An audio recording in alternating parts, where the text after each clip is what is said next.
Hey, what's going on, everybody? My name is Jeremy Heights, and today I'll be reviewing Detroit Becoming Human for the PlayStation 4. So, as you guys can see in some of the gameplay footage here, this is just how the game looks actually in some gameplay. So, I'm actually going to be playing it right now as well. But as you see, it's just some of the actions that you'll be pulling. But basically, to give you an overview of what the game is basically you play the role of an android, and you take a role of like three androids, and you maneuver them through this society in which androids are now like the common thing, but at the same time, androids are also subjugated to be slaves. And this game has a lot of things in it. It's got a lot of parallels to just some things that take place in history and just some overall just viewpoints in society completely. Um, Definitely, I would say I'll start off by giving you a description of the main three characters you play as. So you play as basically these three main characters of Kara. You also play as Jesse Williams' character, which he is known as Marcus. And then you play the role of an android who is a detective who also goes by the name of, oh man, oh geez, I forgot this guy's name. But oh, it's gonna come back to me, and that's gonna be funny. But anyway, she plays an android detective. I'm I do not remember this guy's name, but anywho's, so you play as these three robots, and these three robots are basically moving forward like throughout this storyline. And the three robots, I actually subclassed them to three people who I find that the stories parallel very well. First off, Kara's character, which I'm playing as right now, she's like a mother figure. So it's like a mother and daughter's bond for basically like her story path. And that's like the overall view of it. But of course, through your playthrough, you're going to have different things take place and different various things. And it can all be done by just these small little actions that I'm performing right now, such as washing the dishes. Which at least I think that it's like a butterfly effect, you know, kind of like that game Until Dawn for PlayStation 4. But anywho's. Oh, and the third android, his name is Connor. I knew I was going to remember it. I knew it. So you play as Connor, you play as Marcus, and you play as Kara. And this is Kara right now on the screen, who I'm playing with. I'm going to have some footage of the other two characters a little bit later in this. But anywho's, so you play through the game, and you basically write out these storylines. And getting back to what I was saying, Kara's character is basically like a mother and daughter's bond. That's the way I figure it out to be. And that's the way I think that if anyone plays it, that's going to be like kind of like the thing that they walk away with, that they take away from the storyline. But anywho, so you play as Kara, and you go through her as being an android. She's discovering things through her various ways on her path that she's got to make some tough decisions on. And you know, so basically, it's like I would say that she's like got a mother and daughter bond because of like throughout her storyline. There's like this storyline that's kind of like there that you can't really mess with. And I think that goes that way for a lot of these games as well for the studio. Is I know in Heavy Rain, I know, and also in Beyond Two Souls and other games that this company has put out, they put these like overall storylines that like no matter what, they're not going anywhere, but you got decisions in that storyline that affects how the story plays out, you know, where certain characters don't make it to the end or certain characters do make it to the end. And I love games like that. I don't know how you guys feel about them. I know that some people are they're a little indifferent about them and they don't really like it, but I like them. I think that they function pretty well.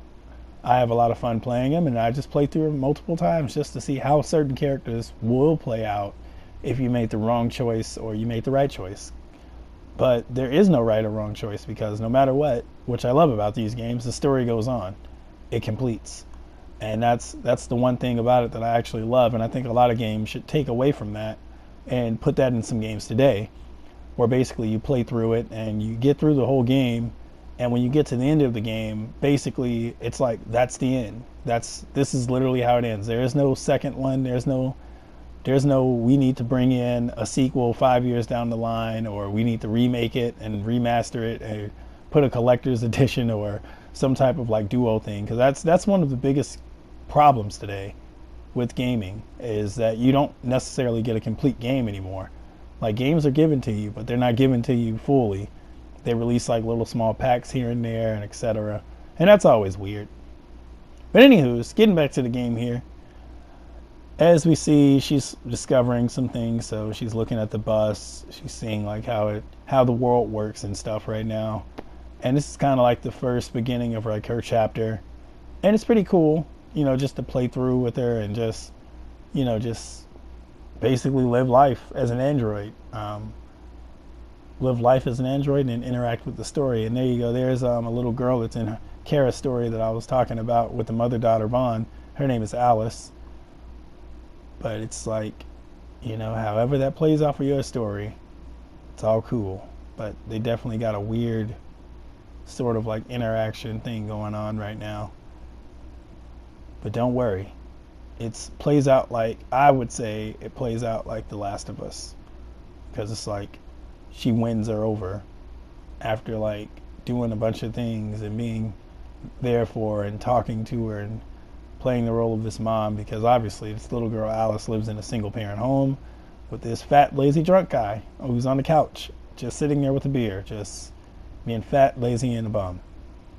But anywho's, so as you see, that's a cool thing that I like about it, is like the magazines on here, they're pretty cool because it's like they can like they're transparent, and then like you can switch them using your finger like it's a tablet. But it's like, I think this is definitely one of those things. It's like it's gonna happen soon for the world, and that's what I love about this game. Is like it takes place like in the modern day, but at the same time there's like so much of small technical advantages, kind of like an episode of Black Mirror, for those of you guys who don't know that awesome show on Netflix. So please go check out Black Mirror if you guys have never seen it, or at least give it a try, because some people are a little touched by it, they're a little weirded out by it, but it's a pretty good show.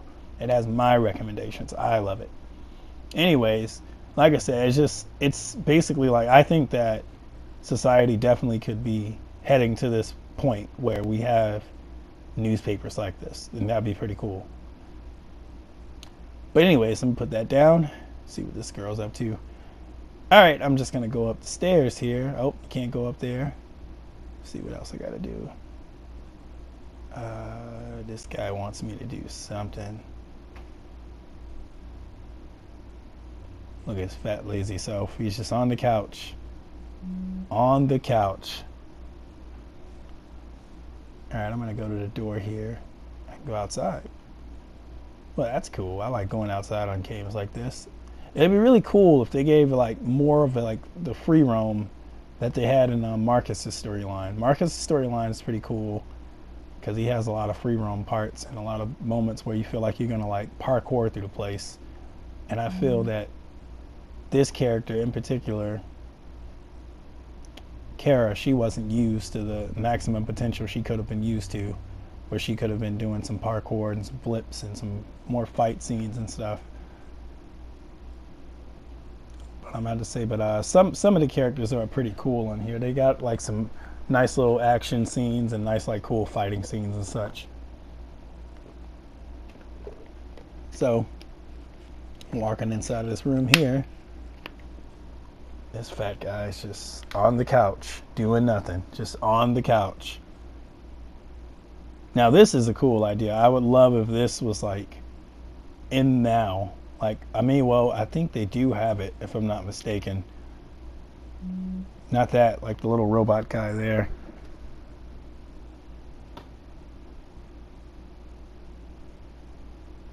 Yeah, that guy. Look at him go. That's a cool little device. And look, she's playing with him.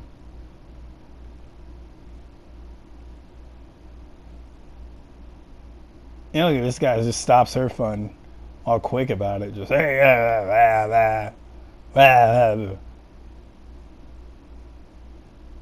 Alright, she's going outside. I'm outside, yeah.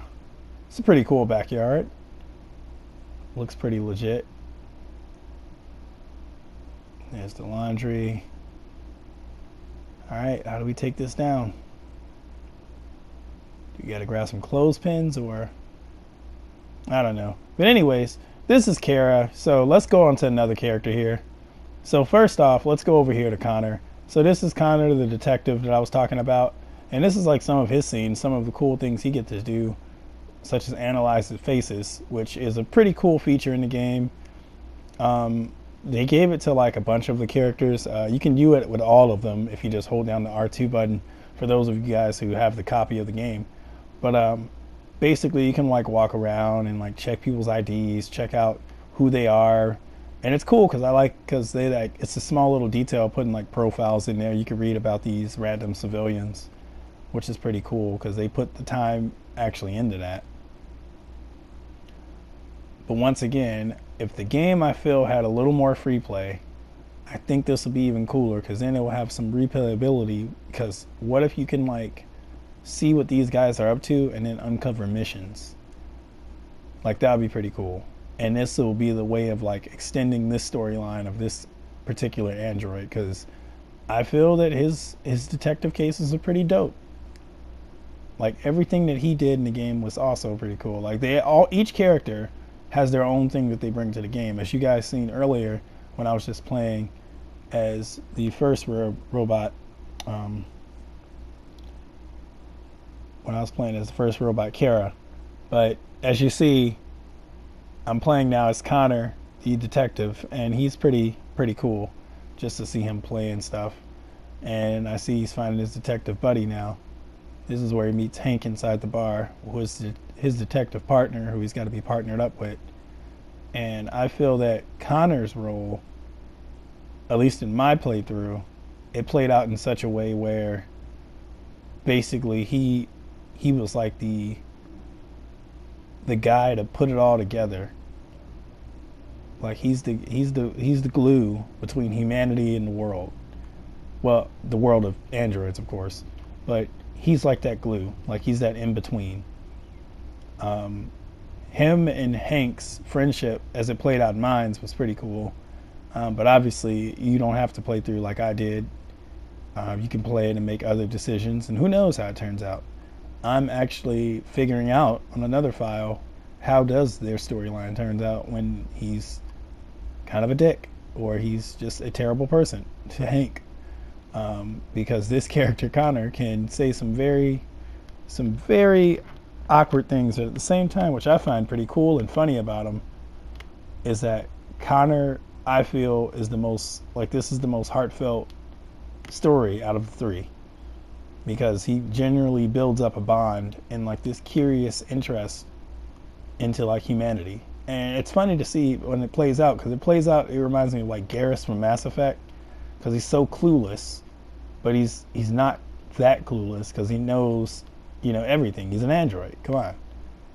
But anywho's, so that's him meeting up with Hank, his partner, and this is their first crime scene that they go to, which is pretty cool because you get to see Hank pulling up in action, and then you see there's Connor, and there we go. We're pulling up to the scene now.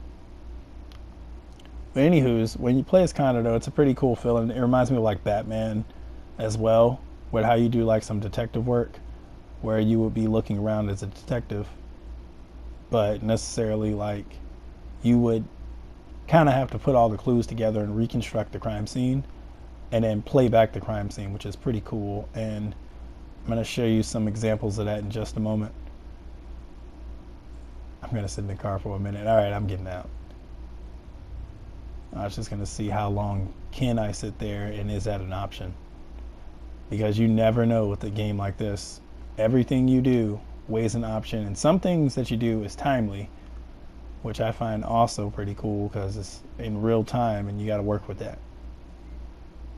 Anyways, let's just get past here, and I see that Hank stood up for me. He told me to stay in the car, but he still let me come in. I guess this is what I was talking about earlier, where I was saying there's some story points you can't really do anything except just sit back and let the story kind of take control of you, because this is all unavoidable. But at the same time, when I get in here, I know it's probably going to be down to me to find like all the like action and all basically the clues and put it all together. And if I don't, then I don't solve the case, which will probably affect the storyline. Anyways, in the door as I go here, as we look over, and I'm seeing Hank just walking in, so I'm going to walk in behind him. And see, there we go. We got two options here: review evidence or listen to the briefing. I don't have to listen to the briefing necessarily, but let's hear about it in a way and see kind of what happened. And this reminds me of like the game, well, not the game, I'm sorry, the movie Seven with Morgan Freeman and Brad Pitt. So I guess we just don't know who did this.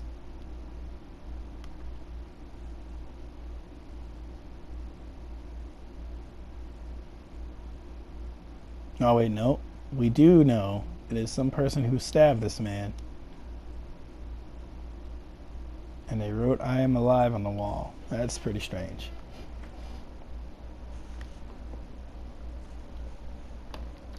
Okay.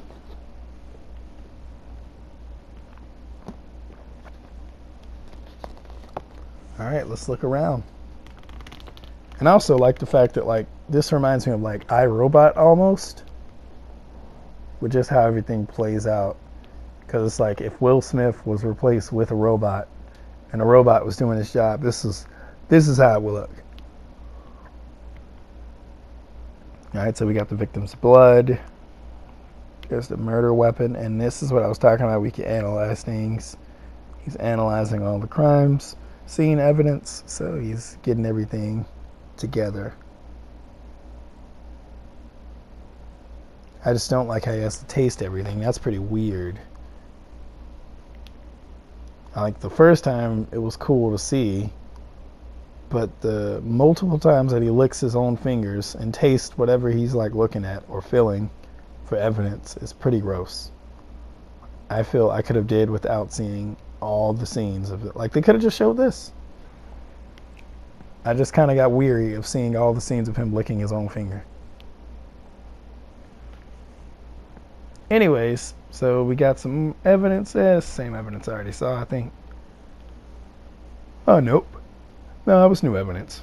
Anyways, so as I'm walking through the apartment here, taking more of a look around,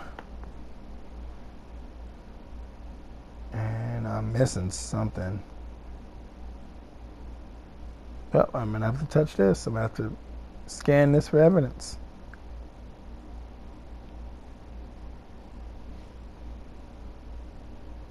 And nothing. I have nothing here. Anyways, so Connor's storyline plays out pretty cool, where he's just bridging the gap between humanity and like humans, because he's just so naive to basically the fact that he's being used. And that's what I find pretty cool. It's like they're basically like kind of taking apart like the whole question of what if androids or what if computers and everything like had a conscience and knew that basically we were using them for just whatever technological advances they have, like we were using them like tools. And that's what I feel is represented in Connor's storyline, which is pretty cool. It's not bad at all to see in the storyline is that, you know, like your main character or your protagonist is basically, he's just a little naive. He's not really clear with the fact that he's like a tool or he's a robot completely. But it's like when he does discover it, and he does discover he's like better than humanity, he's a little bit more humble about it because he's met a human being that he clearly has a relationship with, and he's like his friend, which is pretty cool. Just basically answering the question of if humanity and technology can get along if it ever knew of each other's existence. And I'm going to be playing with Marcus in just a moment to show you guys how he plays out. But this is Connor, and this is another one of those cool magazines. But at the same time, what I also like about the magazine touches in here is if you pay attention on your playthrough of the game, you can notice that all the magazines tell you something about what's going on in the game or where you're going in the game or etc., or it has some type of connection. And I like that little small detail to put that in each chapter of each character, is that basically they all are still in the same shared universe and same world. And here's some footage of me playing with Marcus. So this is when Marcus basically has his moments, which I find his storyline to be one of the most insane storylines of them all, but yet it's the most interesting one of them all, because basically, and this is where I'm probably going to get some flack, Marcus is robot Jesus. Basically, if you, so everyone calm down. If you play through the game as Marcus, think about this. While you're making all of his decisions, clearly it's biblical. The whole entire Marcus storyline is biblical as ever. But it's like Neo in a way, because he's like the one. He's the one that leads these androids, all of them across the world, up to like want, and this is where it gets funny and crazy, he's like the Martin Luther King robot Jesus, because he wants to lead them all to freedom and equality. And he even says quotes like he's Martin Luther King. He does things like he's Jesus. So this is Jesus King, or King Jesus is what I'm going to call this guy. He is the King Jesus of robots. Marcus's storyline is so outrageous. When he's playing through his storyline, as you can see, he clearly was killed at some point. He comes back from the dead, climbs through the dead, and as he's going through the dead, he makes decisions like this, where he spares or kills people, and they tell him or confess whatever they have done before he makes that decision. But he's still all about the equality and freedom of all of his robots. And he makes this decision throughout the whole game, the most moral decisions of either if he's with or against humanity. Marcus's character is the most interesting one for me, I would say. I love Connor. Connor's storyline is awesome, but Marcus's storyline is the best. And as you can see, also, this game has excellent graphics. Just to make a little side note here, like, the graphics on this game is pretty superb. I would have loved a little more difficulty on some button functions, but when it comes to that, you can just turn up the difficulty on the game, and it'll be adjusted a little bit. It'll make things a little more complex for those people who played any game that the company has made before or anything like that. But it's a pretty cool game. I like it. I like all three of the androids. They're all pretty dope. It's a good game. I definitely would say it's a buy. It's one of those games that basically you're gonna love or you're gonna hate. A lot of people are down on this game necessarily, saying that like it's kind of like one of those Hollywood games or so. But I don't think that. I think it's pretty cool. I like it a lot. I like it a lot. I like how it was. It was pretty cool to just see like take place. And I think these guys, they did quite a good job. This is more of Marcus just walking through Jesus land, basically.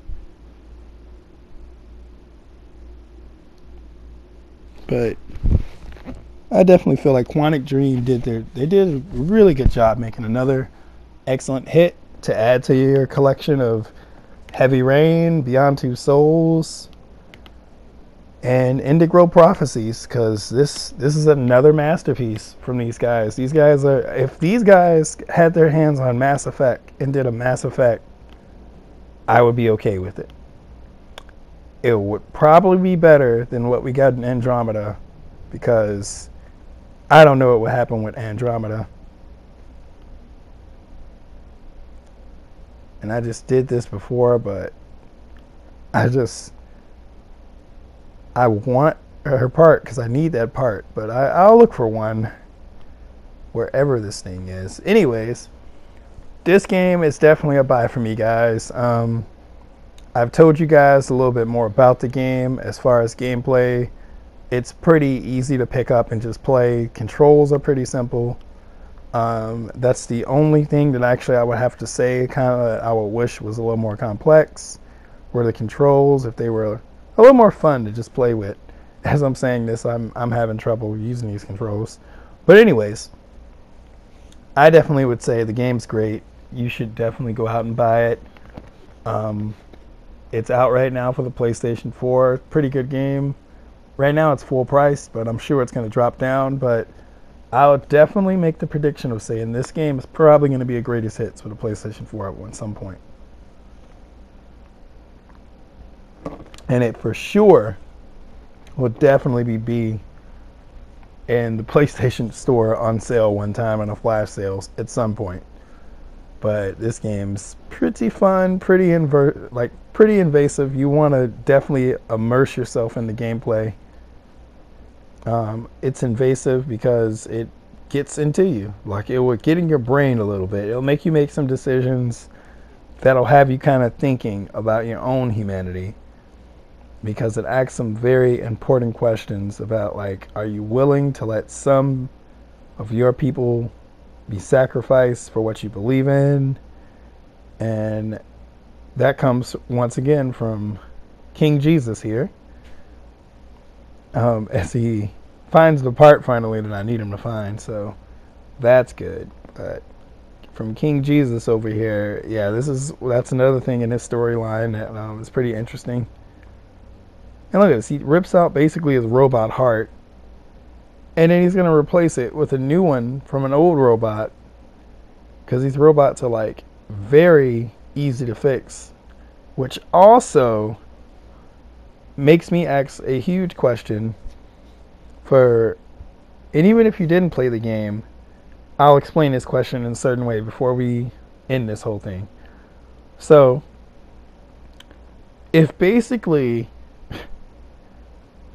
these robots here, the only way that they like kind of die in a way is their battery life expires. But as you can see, using Marcus's character, and this is the hugest gripe for me in the story, if you've seen how Marcus just replaced all of his parts, does that mean if you kept replacing your parts, you would still live on? Or are you just destined to die at some point, even still being an android? Because the whole point of being an android is to be immortal.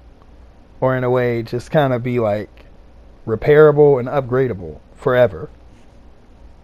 But I can see these androids, clearly they say they have battery lives of like 120 years, I want to say, in the storyline. But I'm just kind of wondering myself, like, okay, if they got that long, can't they just find more batteries? Can't they can just upgrade or fix themselves, or they can just keep getting new batteries of like the heart and the brain and etc. Because clearly we have robot junkyards where they have plenty of parts, as shown and displayed in Marcus's storyline. As we take off, I just want you to notice this parallel right here. Marcus just came from the dead right now in this chapter. This is literally the first chapter of his storyline to tell you how everything's going to go.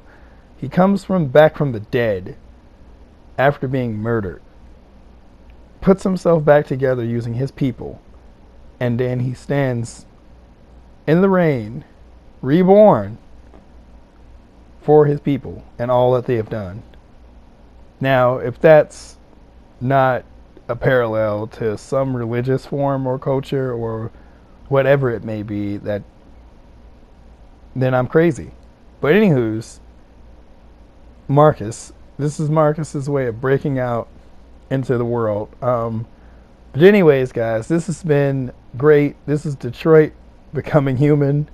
My name is Jeremy Heights, and thank you guys for tuning in. And if you guys like this, you can feel free to follow my page. Feel free to like and subscribe to my channel, and I'll be doing a little more of these. So you guys stay tuned, and you guys just have a good one.